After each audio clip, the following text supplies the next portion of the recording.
Hello, welcome back to another Sunday school story time. Now, last week Jesus got all of his disciples. He was ready to start his ministry. And so now we're actually going to not do Jesus' life in a chronological order. We're going to kind of do it by themes because Jesus just did so much stuff. So we're going to start for the next couple of weeks by talking about some of the miracles that Jesus did. Some of the miracles that Jesus did. And so the first two miracles we're going to talk about are Jesus healing paralyzed people. Jesus healing paralyzed people. That's crazy. So in the first one, Jesus was in this house.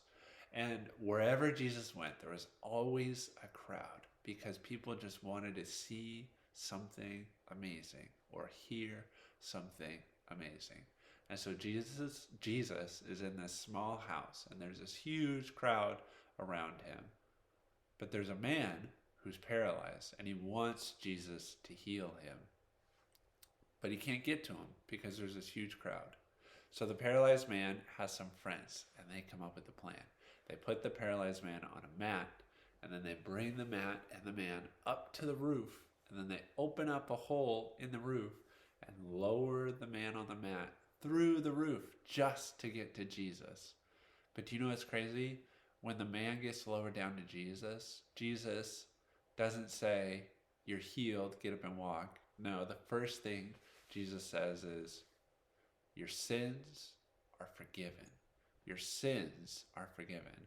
Because Jesus knows that healing someone's heart is more important than healing the body.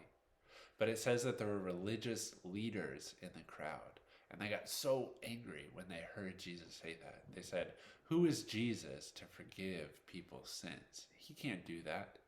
And so Jesus knew what they were thinking, and so in response said, "What is easier, for me to say your sins are forgiven or to say get up and walk?" And so to prove that I can forgive sins, I'm going to tell this man to get up, take his mat, and walk away.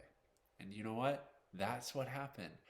The paralyzed man who's been paralyzed for who knows how long, he was able to get up and walk again. All because of Jesus' power. And Jesus did it to prove that who he was, that he was the Son of God, that he could forgive sins. Now, the second story is also about a man who is paralyzed, but this man was sitting by the edge of a pool. And it said that whenever the waters in the pool started to ripple and move, that was a time when whoever got into the water first, they could be healed of whatever their ailment was, of whatever was bothering them. And so this man has been sitting beside this pool for like a long, long time. Because he's paralyzed, he can never get into the water before someone else gets in ahead of him and gets the healing. And Jesus sees this man and he goes up to him and he says, "Don't you want to be healed?" And the man says, "Of course I want to be healed. Of course I do." And so Jesus tells the man, "Get up and walk." And wouldn't you know it? The man can get up and walk, right?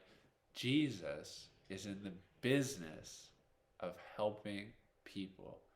But just like with the first man, Jesus also knows what people truly need. Sometimes we think like, "Oh, I just really need this new toy," or "I just really need this," whatever the thing is. But sometimes what we really need is to feel loved, to feel forgiven, to feel appreciated. Who knows what it is? Well, I'll tell you who knows. God knows. And Jesus knew.